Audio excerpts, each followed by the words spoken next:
Was ist das? Today I'll be replacing the headlight switch in my 1999 986 Boxster, and I wasn't planning on making a video of this procedure because there are a number of them already posted online that do a good job of explaining it. It's fairly simple, but I decided to make a video in order to show this issue that I'm having with a dealership supplied OEM Porsche headlight switch. So right now I have the replacement headlight switch installed in the car. This is the box that it came in. And I've been buying all of my Porsche parts from Porsche Delaware because the prices are good and I'd rather have a relationship with the person at the parts counter than order them online. I have no issue paying extra to get an OEM part, but when I buy it, I do expect for the part to be quality, and that's not the case in this instance. So the part that's installed in there now, it works fine when I go and put on the parking light or the headlight. It's got a nice firm click to it, which the old switch was busted on the inside, and oftentimes you could rotate past that point, it would get stuck in the middle. It was just completely shot. So that part works fine.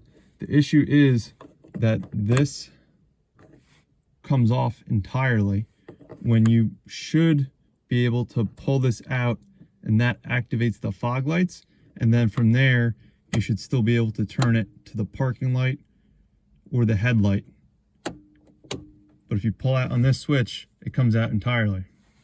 Reason being is that this portion in here has a machined lip which is supposed to catch on this metal retaining piece inside of the actual knob.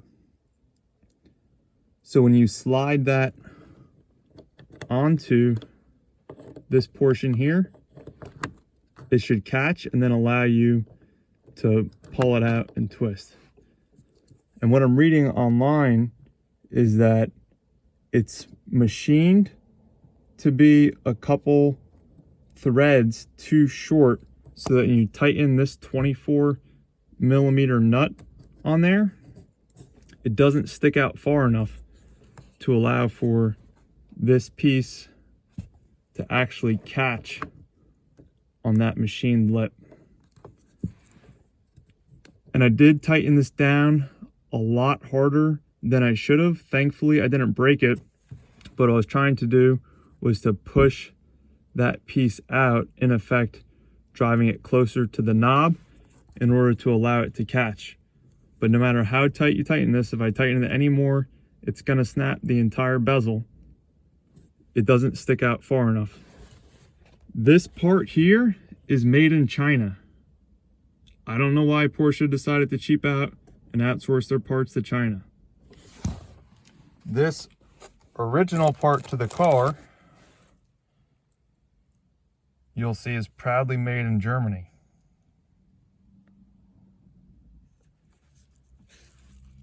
And not too proudly, because I've never owned a car where the headlight switch has failed on me. I have 3 other cars that are all older than this one, and the headlights work just fine. So the new part cost me $150. Let me show you on this old one what I mean, how it should catch the knob. So this is the knob that would be slid right over the top of it.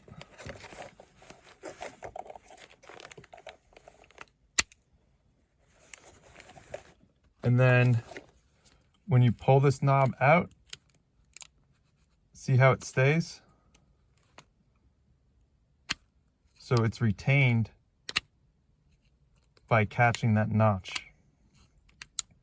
So if this was on the car, I'd be able to pull it out, and then I'd be able to turn it to the right to activate the fog lights with the parking lights, and then the fog lights with the actual headlight. In order to release this from here, you can use a punch tool and press down on this metal tab in there, and then that releases the switch or the knob from the actual switch. But again, with this new switch, which I purchased from the dealership, the knob doesn't stick out far enough to catch.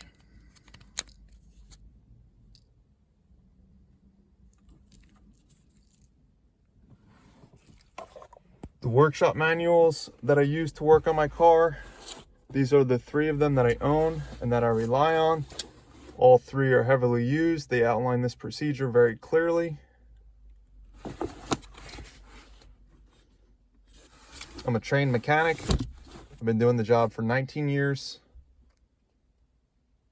And it's annoying enough that I paid for a brand new part from the dealership, but now to have to sort it out and to create a video to justify why it's a faulty part is definitely not something that I plan on doing with my time. So I'm going to breeze through the removal portion, but it's fairly straightforward. And again, I'll post other videos in the description, but there's 2 T20 screws there and there. That's what they look like. Remove those 2 first. Then the next step is going to be to remove this knob. In my case, again, it pulls right out, but what you should have to do is to pull it out slightly, and then the goal will be to press in on that gold metal tab there with a punch. As you have it pulled out, press in on that tab with a punch, and then that will release it and allow it to pull off entirely. After that, there's one more T20 screw located in there, so it's a little bit hidden, but it's off to the side. And then at that point, you could take a 24mm socket and break this nut free in there. So 24mm, mine's on there way too tight because again, I was trying to make this part work, which it doesn't. But go ahead and loosen that up.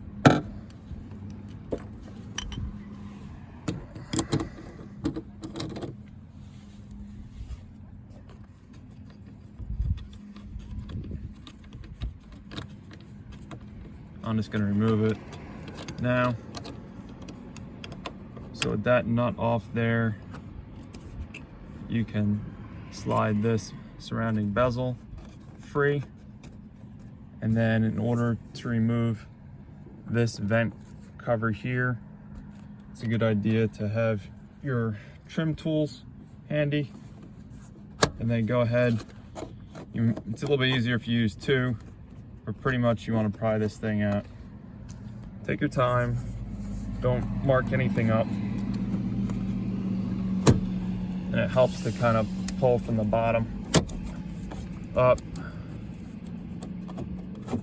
And then that will allow you to free up this assembly here.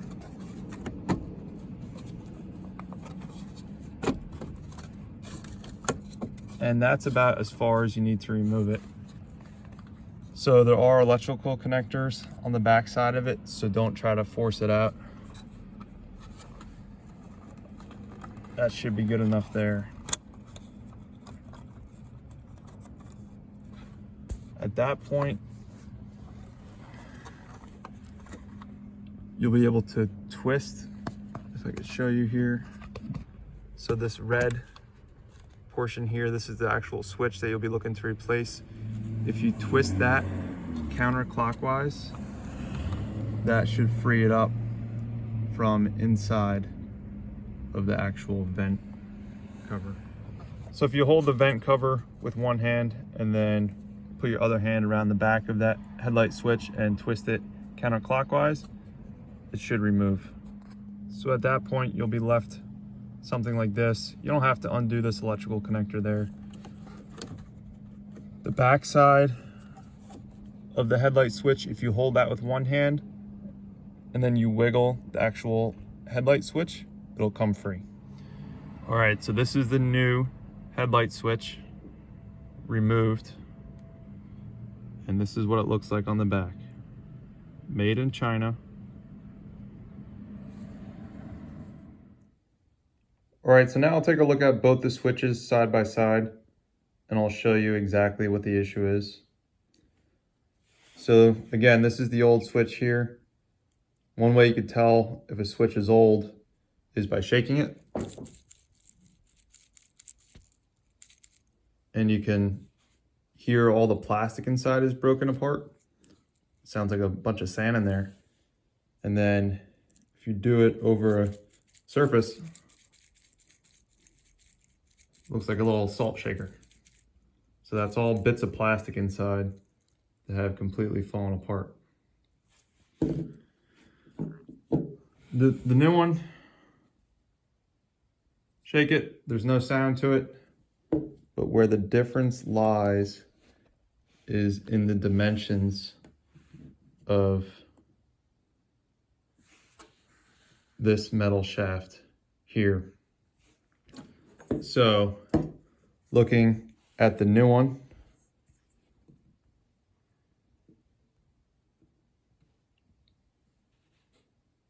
you'll see that shaft is just shy of 1 centimeter.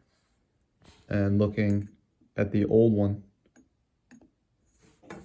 if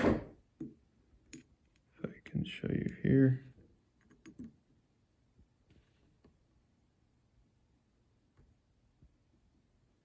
you'll see that it's closer to 12 millimeters.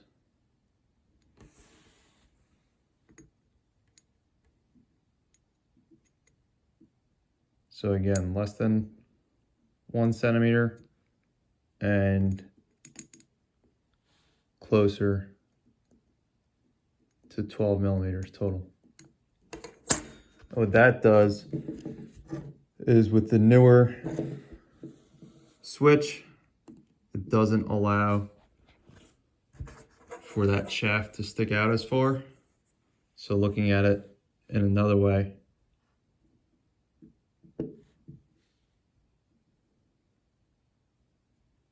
you can see exactly where that detent is machined into the shaft. It looks like it's about 3 millimeters there. Whereas looking at the old one,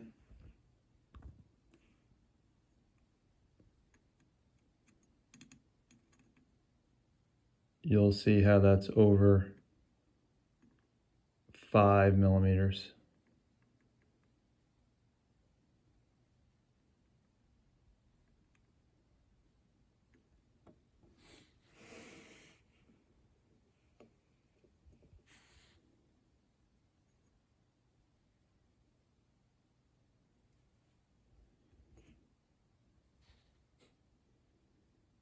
It looks to be around 6 millimeters there.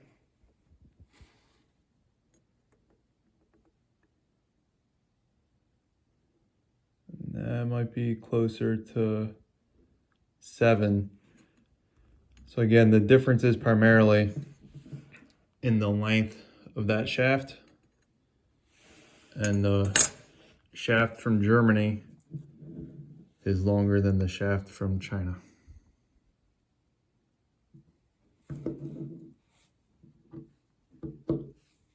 So from reading online, it sounds like Porsche was able to find a new manufacturer for this. So the newer ones may be made in a different country. From what my understanding of the issue is that this was a relatively short run. It became a known issue, and then they switched manufacturers. So once I do get a headlight switch that works, I'll post that one up online. So again, this cost me around $150. You can get an aftermarket one, definitely made in China, for around $87 to $100. But again, I wanted to pay extra for a quality part, which didn't work out in my favor this time around. So stay posted, and I'll let you know if the dealership takes this one back and gets me one that'll actually work on my car.